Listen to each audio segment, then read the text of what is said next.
All right, guys, I've been getting a ton of emails about the way in which we waterproof Mike's 1,000 square foot basement. Okay, so I thought I'd just take a little run through, talk a little bit about what we did, why it was so important, and what the issues were when he was actually having the water coming into the basement. So what was happening, in behind us here, we're standing in one of the bedrooms. Every bedroom had a window well. Unfortunately, the window wells weren't draining. They were original when the house was built.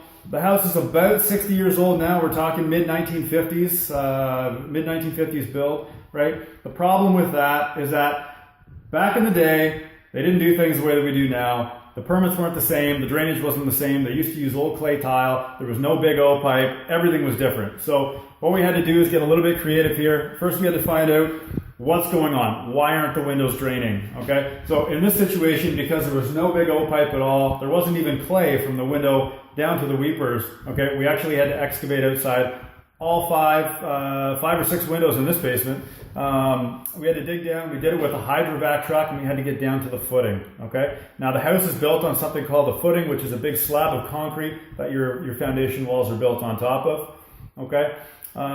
Typically, in a new modern build, there's drainage pipe around the footing so that it gets rid of all the groundwater and it doesn't come into your basement through hydraulic pressure. Now the issue here that we didn't know until we got to the bottom is that this house actually never had an exterior weeper. This house had an interior weeper. So what that means, as far as putting a basement apartment in, is that water isn't being able to drain from outside. It actually has to find its way under the ground into the house and underneath the footing into the weeper on the inside of the house before it can pick up any drainage whatsoever. For a basement apartment, that's awful, right? We don't want any water coming in this basement at all. The walls have been spray foamed. The whole basement's completely fresh and just about rental ready. We don't want any water issues. So what we had to do was dig down. We had to check the weepers. There wasn't any weepers. We had to excavate inside the house. Right where you see this electrical outlet here, in this floor space in around here, we had to dig about a 3-foot hole, auger underneath the footing, and tie a pipe from the exterior of the window wells underneath the footing and inside into the home, backfill it with gravel, cover it up with cement, and then we could finally continue on with framing and laying floor and drywall and all the rest of it.